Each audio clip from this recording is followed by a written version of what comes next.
I didn't expect anything unusual when I walked into the bedroom that day. I was just looking for my headphones. But my eyes caught something. A small, black lighter on the nightstand. Not mine. Definitely not mine. It was heavy-looking, engraved with initials I didn't recognize. I just stared at it for a second, letting my thoughts settle before I picked it up. It was warm, like it had been used recently. That was the first crack in the calm surface of my mind. Then I noticed the boot prints. They trailed across the cream carpet. Slightly damp, big, definitely not for my shoes. And Kaylee? She always wore those fuzzy slippers. These were different, fresh, heavy. But what really hit me was the tissue crumpled by the bathroom door. I don't know why I bent down to pick it up. Curiosity, instinct, whatever it was, the scent that came off it was sharp and unfamiliar cologne. Not mine, not even close. I called out for Kaylee. She came into the room, looking a little surprised to see me home early. "What's this?" I asked, holding up the lighter. She barely blinked. "Oh," she said with this breezy voice. "Maintenance guy came by. Something about the vents." I raised an eyebrow. "They usually call." She shrugged. "I guess it was last minute. He just left." But when I stepped outside to check, the street was empty. No van, no footsteps, just quiet. I didn't push her. I didn't ask for more details. I just nodded and left the room. But that lighter stayed in my pocket for hours.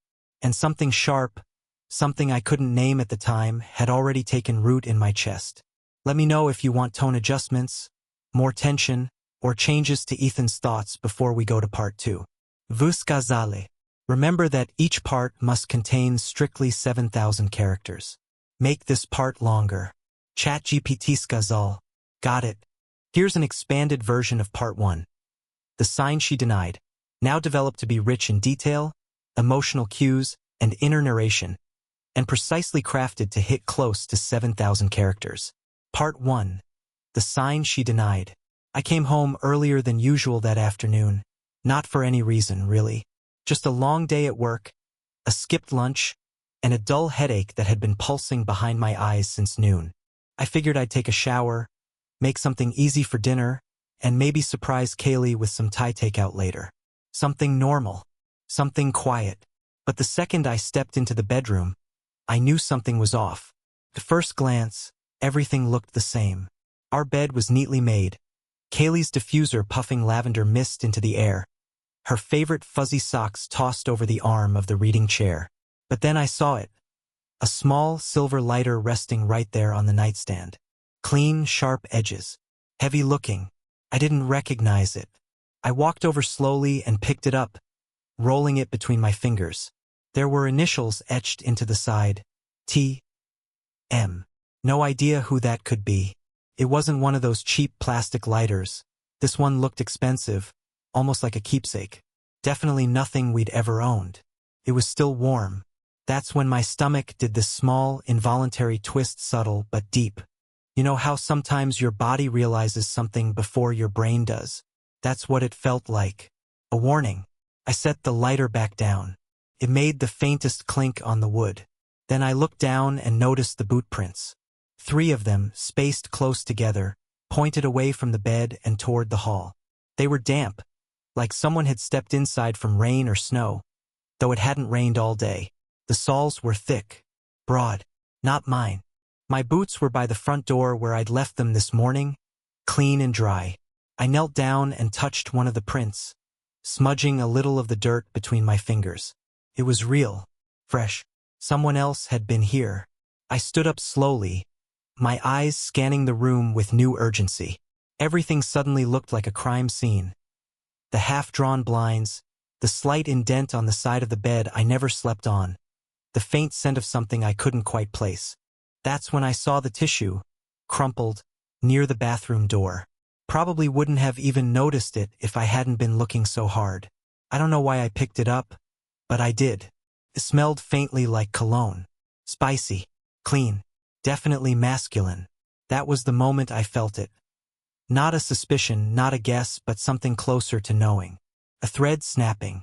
Something real and cold and unwelcome settling into my chest. I heard Kaylee's voice from downstairs. Ethan? I didn't respond right away. I just stood there, holding the tissue like it had answers.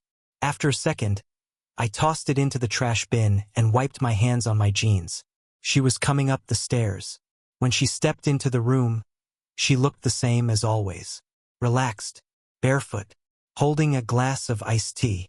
Her hair was up in a loose knot, and she was wearing one of those oversized sweaters she always stole from my side of the closet.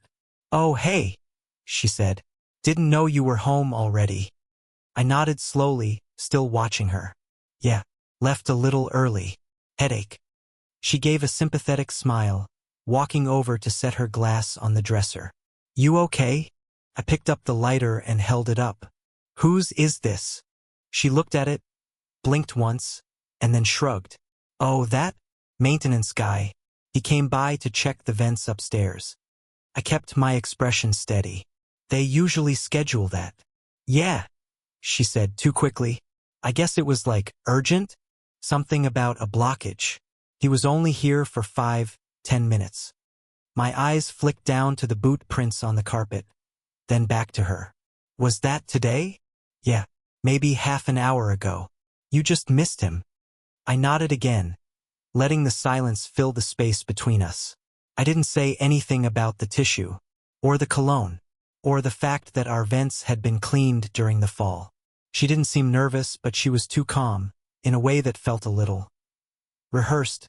Not defensive, not aggressive, just calm like she had practiced it.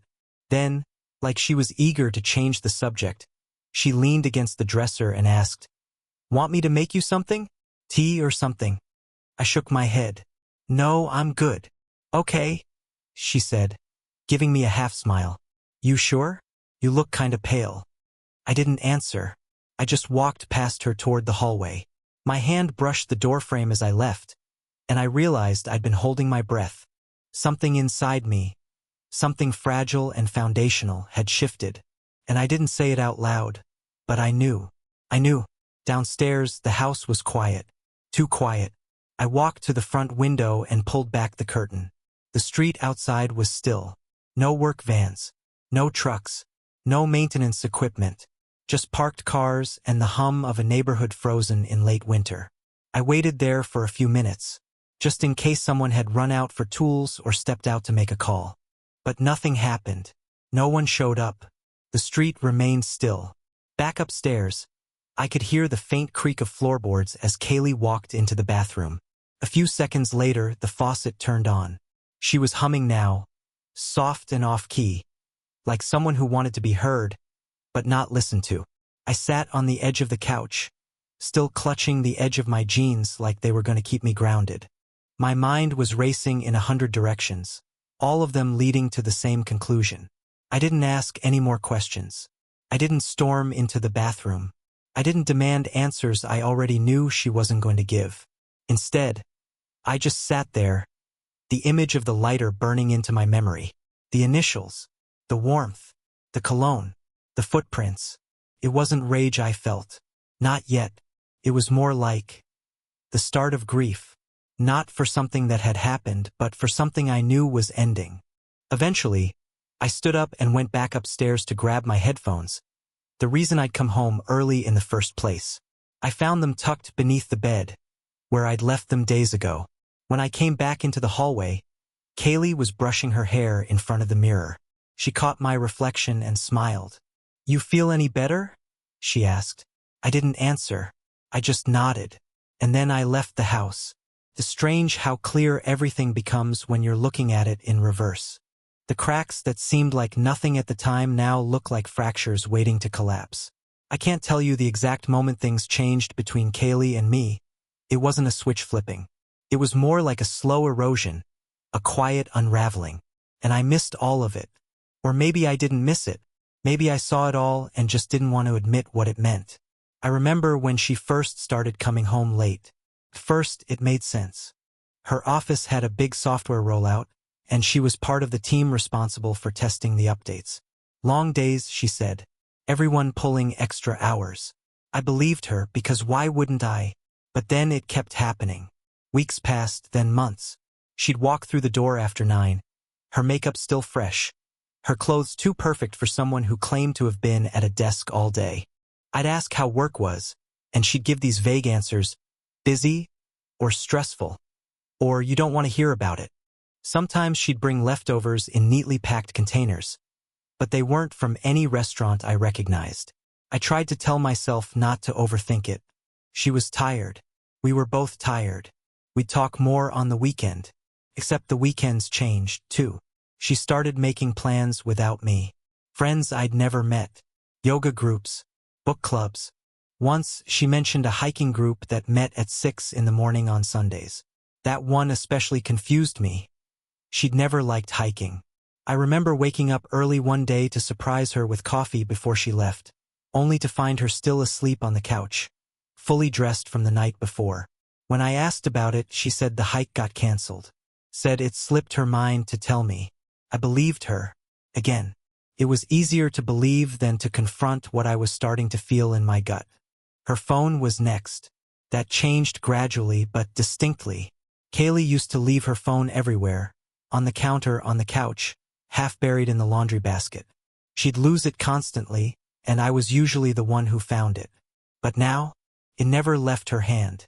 It was face down at dinner, tucked into her back pocket when she was brushing her teeth, locked when she left the room, always with the sound off. One night, I got up in the middle of the night to grab some water and saw her sitting on the edge of the bed. Phone lit up in her hand, her face ghosted in blue light. She didn't notice me at first. She was typing quickly. When I stepped into the room, she jolted, locked the screen, and gave me a forced smile. Just texting Jess, she said. Jess, her coworker, married, 3 kids, the kind of person who was in bed by 9:30 most nights. I nodded, walked past her into the bathroom, and stared at myself in the mirror for a long time. I didn't say a word about it the next day. I wish I had. Her wardrobe changed, too. Not drastically, just subtly. Less flannel, more fitted blouses. Lipstick she hadn't worn in years. Lingerie tags in the laundry bin I'd never seen before. I complimented her once. Said she looked beautiful. She smiled at me, but not like she used to. Felt like a thank you she didn't quite mean. She started locking herself in the bathroom. That was new. She said she needed long baths to decompress. Sometimes she'd be in there for almost an hour. Once, I knocked just to ask if everything was okay. She snapped, said she just wanted 5 minutes of peace. 5 minutes. She'd been in there 40. It wasn't just physical changes. The energy in the house shifted. She was distracted, quick to frustration, impatient with small things. If I left a dish in the sink or forgot to pick up paper towels, she'd act like I'd committed a felony. Her affection thinned out. No more random back hugs in the kitchen. No more notes in my lunch bag. Even our bedtime routine, the small ritual of brushing teeth side by side, flipping through Netflix before falling asleep, that faded into silence. She'd go to bed before me or stay up long after I did. We were living parallel lives, intersecting just enough to avoid suspicion. At least that's what I told myself. I kept chalking it up to stress, burnout, seasonal depression, anything but what it actually was. I made excuses for her, and worse, I made excuses for myself. I didn't push. I didn't pry. I was afraid of what I might find. Then came the moment I couldn't rationalize away. It was a Tuesday night, around 11:30. I'd gone downstairs to turn off the porch light and came back up to find her standing by the bedroom window, her back to me. She was whispering into her phone, voice low and tense. I paused in the hallway, out of sight, and listened. She said something like, "No, not tonight. He's still up." There was a pause, then a soft laugh. One I didn't recognize. When I stepped into the room, she turned fast. Like she'd heard me coming but wasn't fast enough to hide the panic. Her phone was already off, screen black, tucked under the throw pillow on her side of the bed. "Everything okay?" I asked. She nodded. "Just checking an email." "At midnight?" She shrugged. "Work stuff." I just stood there. She stared at me for a moment, and something passed between us. Not a conversation, not even a confrontation, just distance. Something I didn't have the words for yet. Something old and broken. I didn't ask who she'd been talking to. I didn't ask why she was lying. I didn't say anything at all. I just turned off the lamp and got into bed. But I didn't sleep. I laid there with my eyes open, listening to the sound of her breathing, even, calm, like nothing was wrong. I wanted to believe in the lie. I wanted to believe that things were just hard right now, that she loved me, that whatever this was, we could fix it. But love doesn't hide in bathrooms. Love doesn't lie about phone calls. Love doesn't flinch when you walk into the room. The next morning, she kissed me on the cheek before leaving for work. She smelled like vanilla and something new I couldn't place. Citrus, maybe. There was glitter on her collarbone. "Have a good day," she said with that same distant smile. "You too," I replied. I watched her walk out the door, my hands still raised in a half-wave. Then I sat down at the kitchen table, stared at my cold coffee, and realized I wasn't confused anymore. I knew. It was a Thursday, the kind of late autumn morning where the sky stayed gray and heavy, like it was holding back something. Rain, snow, maybe the truth. I was supposed to be in the office, but I had woken up that day with a headache and a strange sense of urgency. I couldn't explain it. I told my boss I'd work from home. That wasn't a lie, technically. I answered emails, checked into a couple of meetings, but my mind was somewhere else. My body felt on edge, like it knew something I didn't yet.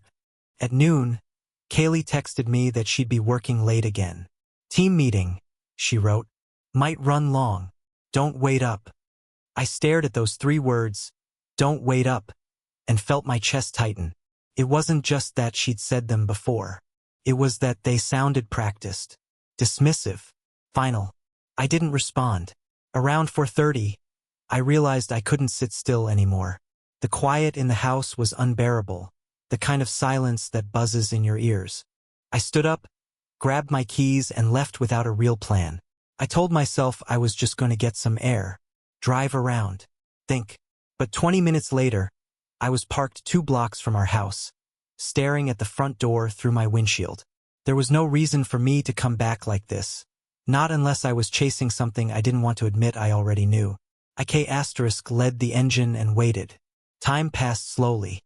I counted cars. I scrolled through old photos on my phone, ones of Kaylee and me from better days.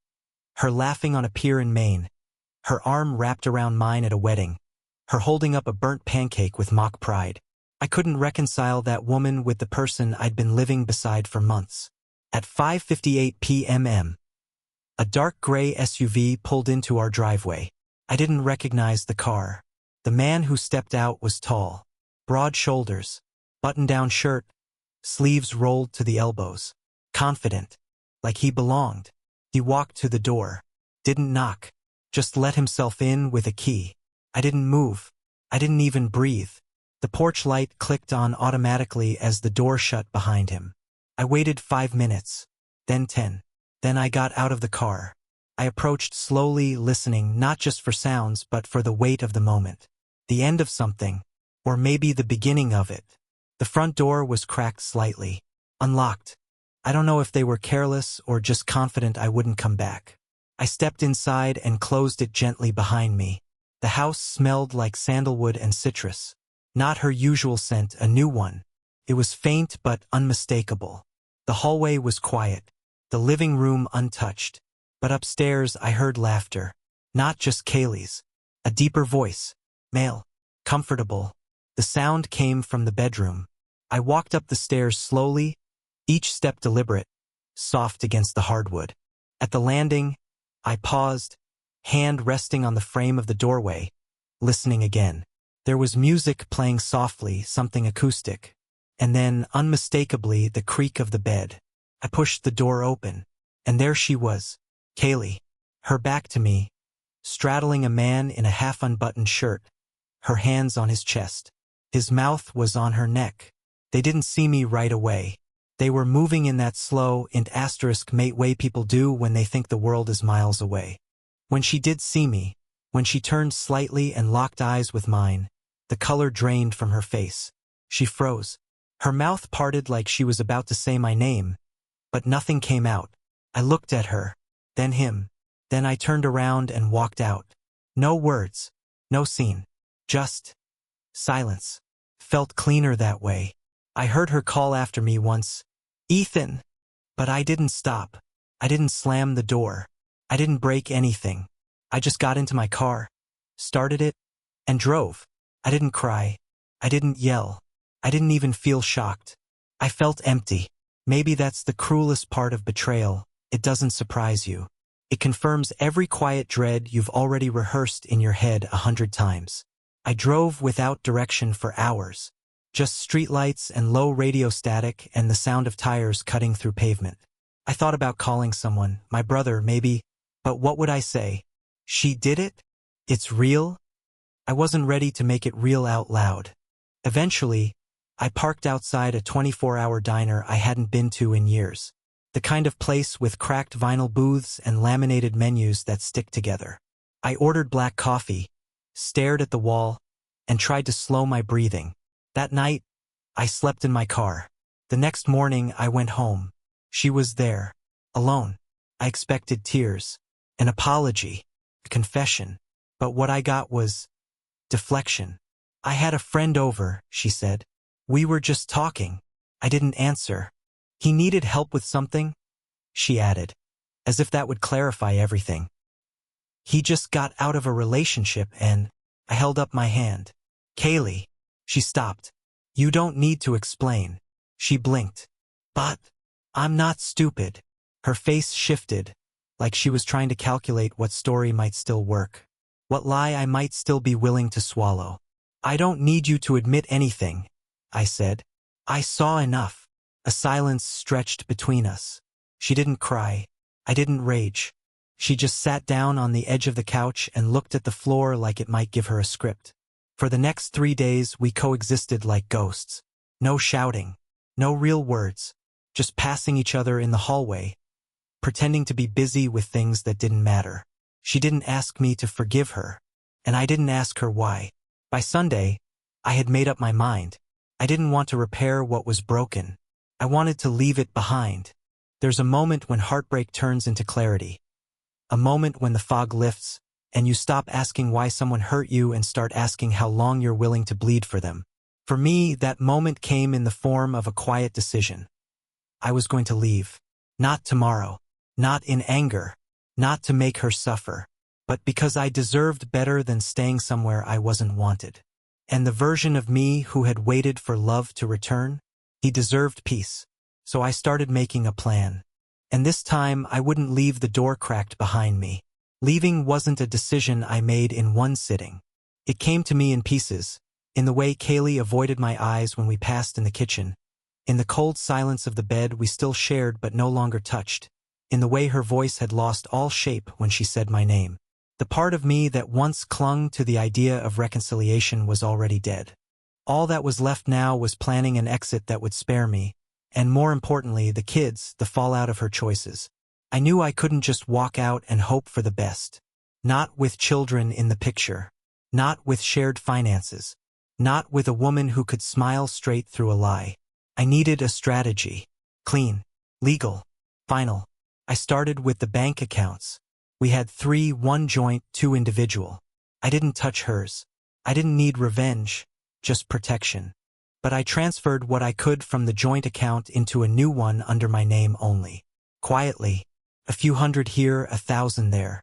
Nothing dramatic. I didn't want to set off alarms. Next came the documents. I gathered birth certificates, passports, social security cards, not just mine but the kids, too. Miles and Ruby were old enough to ask questions, but not old enough to understand the legal weight of what I was doing. I told them we were just updating stuff for school. They didn't push. I found a lawyer. A quiet, efficient woman named Diane who spoke in clipped sentences and seemed to understand what I didn't say.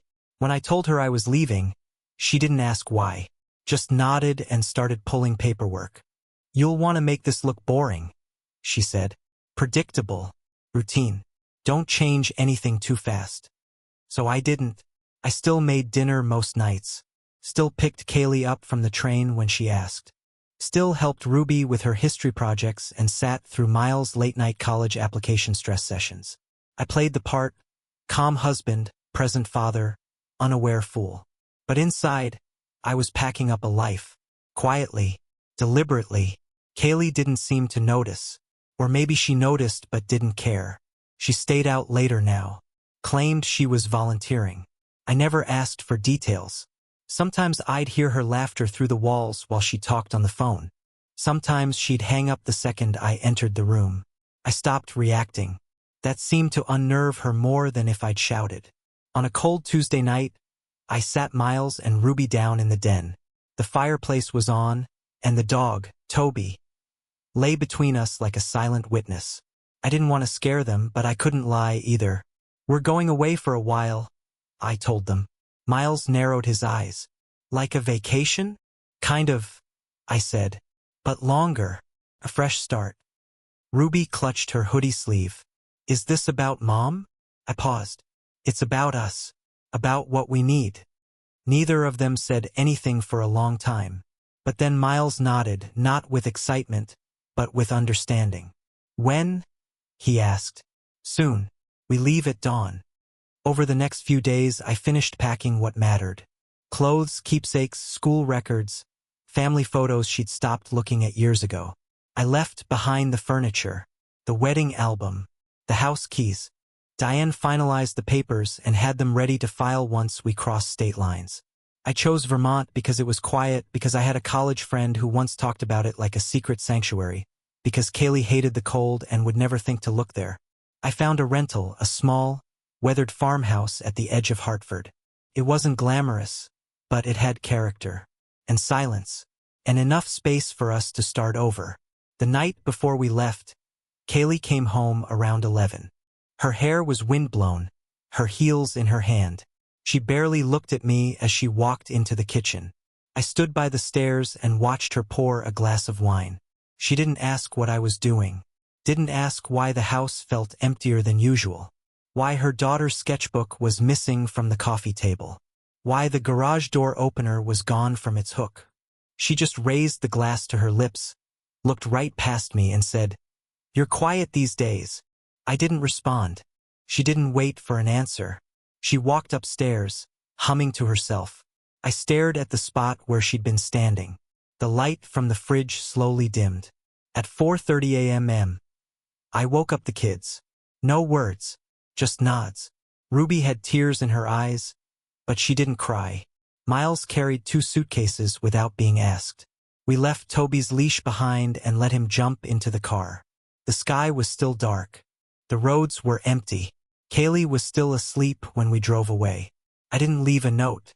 What could I have said? "You lost us. We're done pretending. You'll never find us."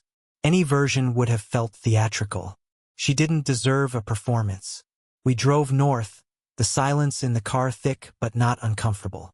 Just a shared sense of knowing this was the right thing, painful, yes, but necessary. At one point, Ruby put on a playlist we used to play during road trips, and for a brief moment the illusion cracked. A sad little piece of nostalgia trying to convince us everything was still okay. But we didn't stop driving. We got to Vermont that afternoon. The house was just as it looked in the photos. Chipped paint, drafty windows, a fireplace that smoked too much. But it was ours now, at least for a while. I signed the lease, got the keys. The kids picked their rooms. I set up the Wi-Fi, paid cash for groceries, and told the landlord we had just come from a messy city situation. He didn't ask for details. By the end of the first week, we were eating dinner by candlelight and laughing at the way Toby kept chasing moths in the barn. It didn't feel like home yet, but it felt like a place where healing might eventually happen. The kids started school 2 weeks later. They didn't use our real last name. Diane helped me file the change. Legally, we were someone new now. I took a job on a small cheese farm, nothing glamorous. Early mornings, late afternoons, cold hands, aching knees. But it was quiet work. Honest. And I slept better. No more checking Kaylee's location. No more waiting for footsteps in the hall. No more pretending we were still a family. One afternoon, while stacking crates in the cellar, I got a call from Diane. She found out, she said. About the house? About the filing? About the move? She went to the police. I leaned against the wall, heart pounding. And they can't do anything. You didn't take the kids illegally. There's documentation. There's no custody order. You left clean, Ethan. Let her scream. I didn't respond right away. Then I asked, did she say anything else? She said she didn't understand, that you blindsided her. That made me laugh. The kind of low, bitter laugh that only escapes when denial dies. Kaylee had spent a year disappearing right in front of me. Now she was shocked I'd finally vanished. I hung up and sat in the cold of the cellar for a long time. Not sad. Not angry. Just still. I thought about the man in the bedroom. The way she looked at him. Familiar, comfortable. I thought about all the nights I waited for her to come home. About the lies. The denial. The absence wrapped in excuses. And then I thought about the road ahead. No more justifying. No more begging for scraps of affection. No more looking for signs that maybe, deep down, she still cared. She didn't. And now I didn't need her to. Hartford, Vermont looked like a postcard. Mountains in the distance. Winding roads lined with sugar maples. A town square with exactly one traffic light. There was a butcher, a barber, a hardware store with creaky floors, and a diner where the waitress had already learned my name by the end of the first week. It was the kind of place where people waved before they knew you, where stories were currency and everyone knew when your porch light stayed on past midnight. We arrived in late October. The trees were turning fast, the air already sharp with cold. Ruby called it storybook cold. Miles called it, I'm not going outside cold. But for me it was just quiet. No footsteps on stairs I hadn't taken. No half-truths folded into dinner conversations. No more sleeping with my eyes half open. The farmhouse we rented had charm, though it needed work. The floor slanted just enough that a marble would roll from the kitchen to the front door if you dropped it. The heat groaned like an old man. The front porch leaned a little too far to the left. But it was ours. And more importantly, it was safe. Toby adjusted quickly, sniffing every corner, barking at every squirrel like he'd taken on the role of protector in this new chapter. Miles set up a makeshift desk in the barn loft and started tutoring kids online to make a little cash. Ruby painted the inside of her closet like a secret gallery. Layers of stars and vines and old constellations no one had taught her. Watching them build new rhythms without asking when we were going home was all the reassurance I needed. The job at the cheese farm started quietly. The owner, Frank, was a man of few words and large hands. He didn't ask for a resume. Just looked at me once, nodded toward the barn and said, "You mind early mornings?" "Not anymore," I said. He showed me how to clean the equipment, how to flip the aging wheels of cheddar, how to brace my knees when lifting milk drums. The work was physical, repetitive, grounding. It stripped away the noise. There were days I didn't speak more than 5 sentences. And I liked it that way. It wasn't until early December that I met Emma. She ran the flower stand in town. Widow, mother, quiet. She wore knitted scarves and smelled faintly of cedar. I saw her most mornings at the diner, sitting at the corner booth with her daughter, Nora, who had Ruby's exact sarcastic streak and Miles's appetite. At first, it was just nods. A wave. Polite thank you when she held the door. Then one snowy morning, I found myself standing beside her at the co-op, both of us staring blankly at the same overripe tomatoes. "Don't do it," she said without looking at me. "They're all lies." I glanced at her. She was smiling. "Thanks for the warning," I replied. We started talking. Brief exchanges that stretched a little longer each time. She asked if I was new to town. I told her I was. She asked what brought me here, and I gave her the edited version. Needed a fresh start. She didn't pry, just nodded like she understood more than she let on. Weeks passed. We started running into each other intentionally. A shared thermos of coffee at the edge of the farmer's market. Helping each other lift crates at the back of the storage barn. She brought me a loaf of homemade bread once. I gave her a dozen farm eggs. The kind of small gestures that meant more than either of us admitted. The kids noticed. "Is she your girlfriend?" Ruby asked one night, a spoonful of soup halfway to her mouth. I almost choked. "No, she's nice," Miles added. "And she laughs at your dumb jokes." I rolled my eyes, but I didn't argue. We kept things slow, intentional. I wasn't interested in recreating what I'd left. I wasn't ready to fall. But Emma didn't want theatrics either. She had known loss, real, irreversible loss. Her husband had died in a winter car accident 3 years before. She told me that on a walk through the woods behind her house. Both of us bundled and silent, our boots crunching on snow. There's a kind of grief that stops time, she said. But you don't realize it until months later, when you're still living inside a version of that one day. I knew exactly what she meant. We never called what we had dating. It was just being there, side by side, no pressure, no expectations. One night, she came over with Nora to help decorate the tree. It was the first time our house had felt full in a long time. Ruby played DJ, Miles hung lights too high for anyone to reach, and Toby managed to knock over a box of ornaments twice. Emma watched it all with a kind of soft wonder, like she'd stepped into a life she hadn't known she'd needed. We didn't kiss that night. We didn't need to. By the time January came, she and Nora were staying over a few nights a week. Her toothbrush appeared in the bathroom. A few mugs made their way into our cabinet. Nothing official, just natural, seamless, real. I found myself smiling more. Not wide, not forced. Just those small, steady smiles that come when you're no longer waiting for the ground to fall out from under you. At work, Frank promoted me, called me the cheese whisperer. I told him I wouldn't put that on a resume. He said he'd print me a name tag. The kids started settling in too. Ruby joined the school newspaper and wrote an article about how transplants weren't all bad. Miles joined the town rec league and made the winning three-pointer in a game that had half the town clapping from folding chairs. They laughed more, slept easier, stopped flinching every time the phone rang. And Kaylee? She never called, never wrote. Maybe she knew not to. Maybe she tried and never got through. I had Diane handle the legal end of things. Full custody. Clean split. No contact. The day the final papers came through, I didn't cry. I didn't drink. I didn't even tell the kids. I just walked out into the snow-covered field behind our house, stood still under the gray sky, and let the silence settle in my chest. It didn't feel like the end of something. Felt like the start. Not of a love story.